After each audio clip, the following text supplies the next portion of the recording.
இப்போ changing scenario எப்படி பாக்குறீங்க? தமிழ்நாடு அரசியல்ல வந்து ஒவ்வொரு காலகட்டத்திலயும் ஒரு மாதிரியான ஒரு அரசியல் இருக்கும். இன்னைக்கு சூழல் வேற மாதிரி வந்துட்டு இருக்குது. இளைஞர்களுடைய எதிர்பார்ப்பு ஒண்ணா இருக்குது. அப்படிலாம் வரும்போது அதையெல்லாம் நீங்க எப்படி அப்சர்வ் பண்றீங்க அந்த விஷயங்களை? களத்துல எப்பவுமே அதிமுகங்கிறது தான் எப்பவுமே இருந்துட்டு இருந்திருக்கு கடந்த ஒரு 50 வருஷமா. அது இப்போ அதிமுக கொஞ்சம் வீக்கா இருக்கிறாங்க அப்படின்ற ஒரு ஃபீல் எனக்கு இருக்கு. அது தமிழகத்துக்கு நல்லது இல்லைங்கிறது என்னுடைய. நான் அந்த கேள்விக்கு வரேன். அப்கோர்ஸ் நீங்க அதை தொட்டதுனால கேட்கிறேன். தமிழ்நாட்டில் இப்போ 2024 நாடாளுமன்ற தேர்தலை நோக்கி போறோம். திமுகவுக்கு 40க்கு 40 இலக்குன்னு முதலமைச்சர் ஏற்கனவே பிக்ஸ் பண்ணியிருக்கிறாங்க. பிரதான எதிர்கட்சி அப்படின்னு திமுக யாரை பாக்குது? பாரதிய ஜனதா கட்சியா அதிமுகவா? நான் இப்போ இருக்கிற நிலைமையில அந்த மறைந்த முதலமைச்சர் ஜெயலலிதா இருந்த அதிமுக இப்ப கிடையாது அப்படின்னு நான் நினைக்கிறேன்.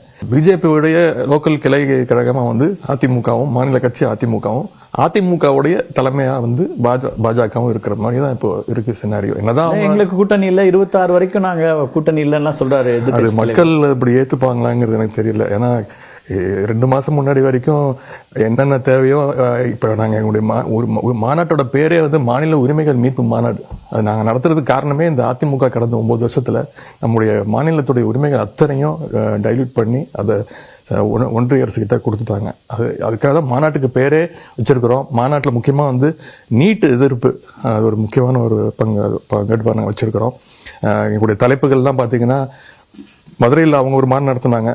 வெறும் திமுகவை திட்டுறது தான் அந்த மாநாட்டோட இதாக இருந்துச்சு, ஸ்பெஷலாக இருந்துச்சு. அப்புறம் இந்த சாப்பாடுலாம் வந்து பெரிய சொப்பலை ஒர்க் பண்ணாங்க, பெரிய மாசா காட்டினாங்க. ஆனால் எங்களுடைய மாநாடு வந்து ஒரு out and out Dravidian ideology, எங்களுடைய இயக்கத்துடைய கொள்கைகள், இளைஞர்களுடைய வரலாறு, இந்த 2.5 ஆண்டு ஆட்சியுடைய சாதனைகள், இதை எல்லாத்தையும் நம்முடைய இளைஞர் கொண்டு போய் சேர்க்கணும்.